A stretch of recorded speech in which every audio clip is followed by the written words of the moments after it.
MizzyWorld Entertainment back to present part 2 of MadMizzy Sports segment where I break down and give my predictions for Wildcard weekend in the NFL. And since it's Sunday, I'm coming with my Sunday predictions for the two Wildcard Sunday games. But before I get into the Wildcard Sunday games, let me run off and fuck it, I gotta boast. Fuck being humble, I gotta boast 2-0. And it seemed like a lot of people were going against the teams that I picked. A lot of people were going with the Bills, and honestly, reasonably so, going with the Patriots. But I didn't see why a lot of people was going with the Bills, but both games played out exactly how I predicted them to be. Not exactly the score, but like I said if it come down to the quarterbacks having to make plays, I trust Deshaun Watson completely and utterly way more than I trust Josh Allen. That played out clearly in fruition. And I said in the Patriots and the Titans game, I felt as though that Derrick Henry in that rainy, cold weather up in New England is going to be too much for this New England Patriots team to handle. They will not make enough plays.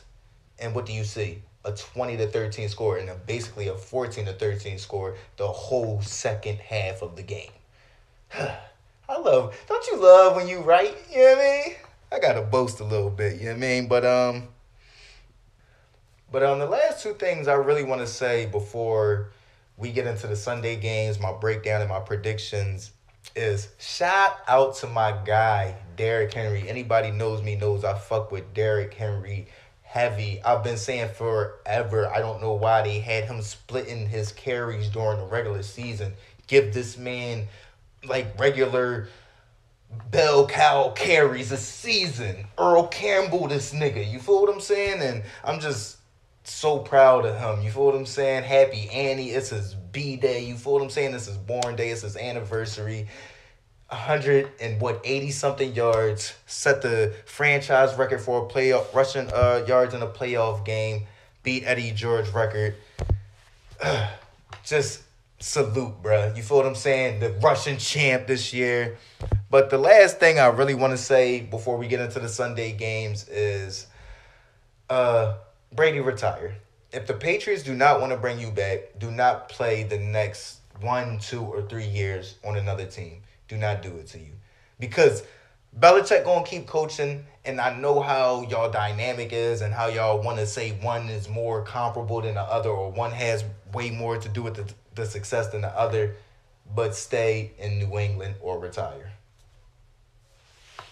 And I say stay in New England because you're not going to come into a Super Bowl ready situation in the next 3 years. No team that is Super Bowl ready has a question mark at quarterback.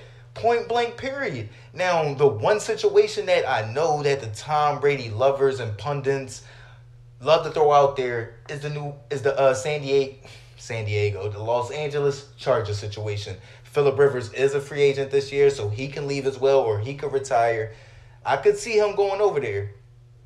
He will be, I'm not going to say terrible. He will get beat on, and he will regret leaving New England or not just retiring and keeping his beloved legacy intact. Because imagine he goes over there with what everybody is saying is a stacked roster. People have been saying that's a stacked roster for the past 5 years and does exactly what Phillip Rivers has been doing in the past 5 years.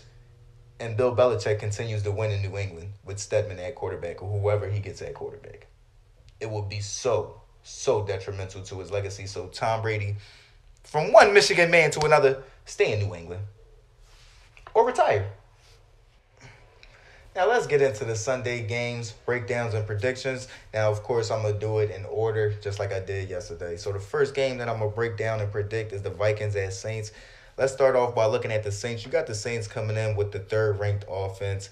They were 3-1 down the stretch, coming into the playoffs with the 13th-ranked defense, 10th in turnovers. Last four opponents were the 49ers, which were their only loss that they had in the Superdome by 2 points on the last-minute field goal by Robbie Gold. You dig what I'm saying? Then you got a W against the Colts, W against the Titans, and a W against the Panthers. Last three teams are kind of weak. Well, not kind of weak because you'd seen them Titans just beat the Patriots. So, yeah.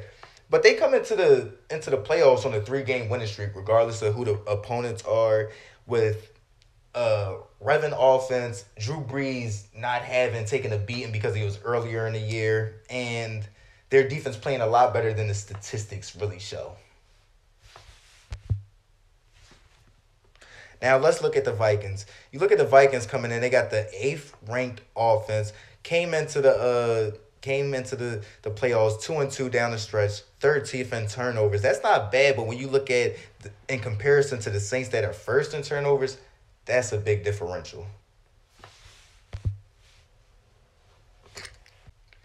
Now I'll bring up the turnover margin just to really shine a light on, well, not really shine a light on, you got to really put into context that they're playing in the Super Bowl, in the Superdome this time. This is a rematch of the Minneapolis Miracle that just happened 2 years ago. That's fresh in Kamara's mind. That's fresh in Drew Brees' mind. You feel what I'm saying? That's fresh in Latavius Murray mind, who's on the other side of this Minneapolis Miracle now. And they're coming into the Superdome, and they're 13th in the turnovers.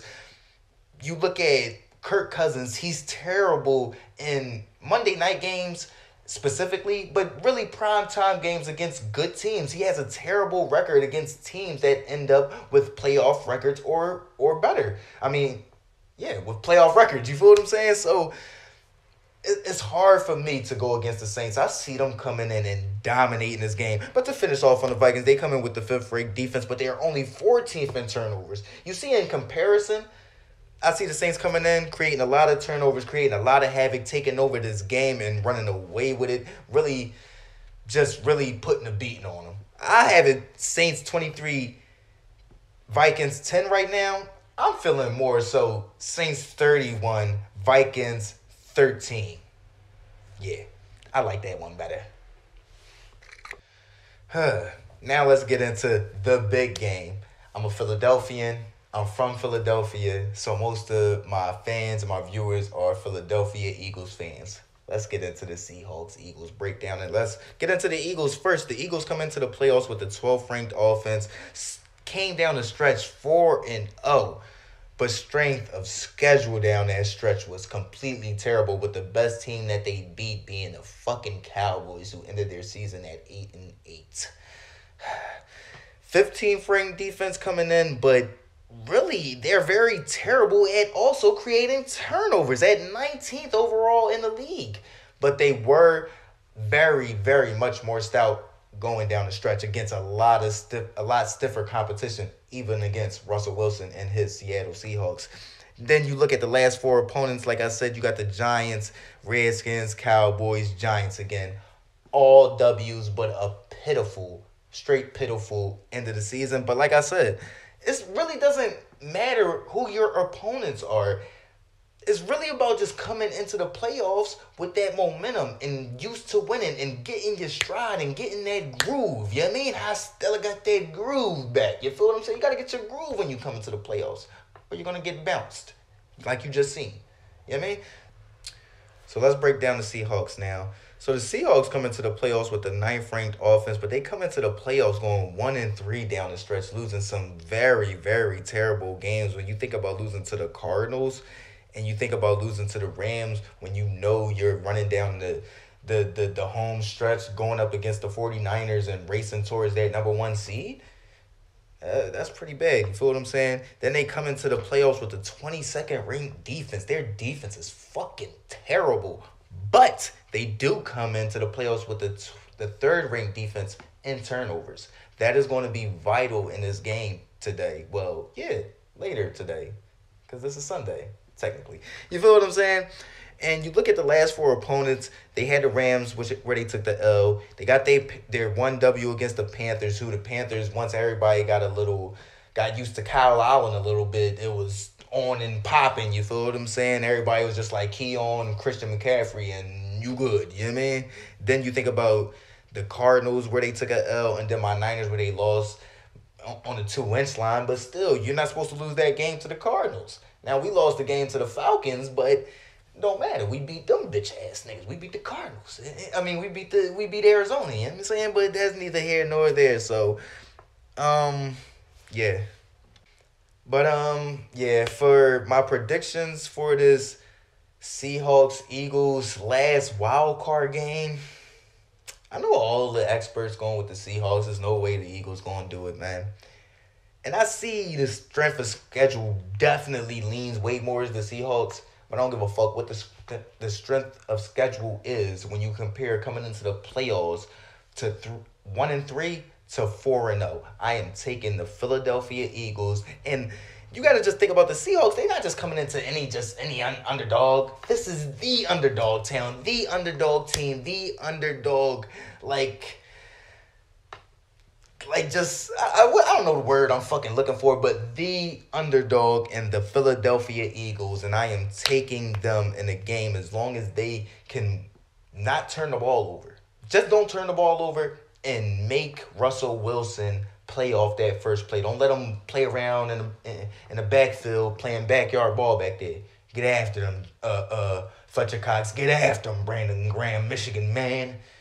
Y'all know what it is. I'm taking the Eagles 24, Seahawks 20. Let me know what y'all think. Give me y'all predictions. Y'all know what it is. MizzyWorld, MadMizzy Sports, NFC, Wildcard breakdown and predictions. Enjoy y'all Sunday. Gang.